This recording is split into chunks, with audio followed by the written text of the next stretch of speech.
Now we are going to look at the risks in the bond market. So far, we have talked about the treasury market. Right? And the dominant risk in the treasury market is interest rate risk.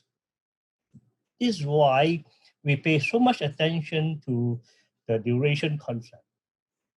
And why is the duration concept important? Because it helps us to very quickly estimate the percentage of change in the price of the bond that we are going to buy, right? Away from the treasury market, we have the corporate bond market, right? And for the corporate bond market, the dominant risk is credit risk, right? Here, we are worried more about the ability of these companies to pay us back the principal and the interest payment. The other category is the mortgage-backed securities. And for the mortgage-backed securities, we are concerned with refinancing risks, right? And this relates to prepayment speed. What does it mean? Well, we know that when we were to borrow money to buy a home, we borrow for 30 years, right? And when you borrow from the bank on your mortgage for 30 years, you have the option to refinance. You have the option to repay this mortgage if interest rate later on were to drop. Right? Suppose you have borrowed a 6% mortgage and interest rate has now fallen to 3%.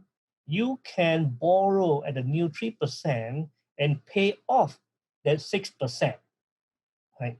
So as a homeowner, you benefit by saving 3% of your interest payment. So that's good for you.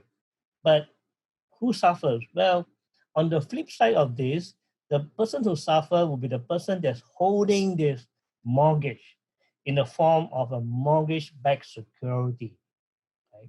Because that person initially, when they see a 6% mortgage, they say, "Fantastic, I'm able to collect money, right, at 6%, right?" And assuming a certain prepayment speed, that means historically he or she as an investor would expect 2 or 3% of prepayment, right? And now suddenly, because of the mortgage rate dropping sharply, the prepayment shoot up, right? Which means that more of the 6% mortgages have now disappeared and replaced by cash, because when they were refinancing, the old mortgage uh, get uh, deleted, okay, and get repaid, right, with cash. Right? So now, when we try to think about the market, right, we want to have a way to track the market. For the stock market, it's easy.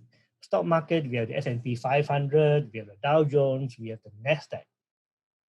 For the bond market, we have something like this, right? We have something called the Bank of America, Merrill Lynch, Treasury and Agency Index. Right? And also we have something that is the Corporate Bond Index. And they have the listing of all the outstanding issues and the capitalization and all this. Well, the thing is that this kind of index is used internally, and most market participants do not look at this index because we look at the 10-year, right? And here we say yield on the safe US 10-year bond. Well, safe refer to the idea that the US government 10-year is default risk-free, right? Is default risk-free, okay? So it's safe.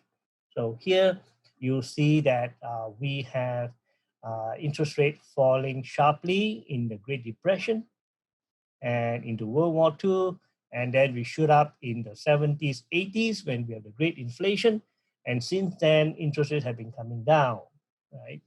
At about the 10-year is very useful because we compare the US 10-year with the German 10-year, with the UK 10-year, and so on.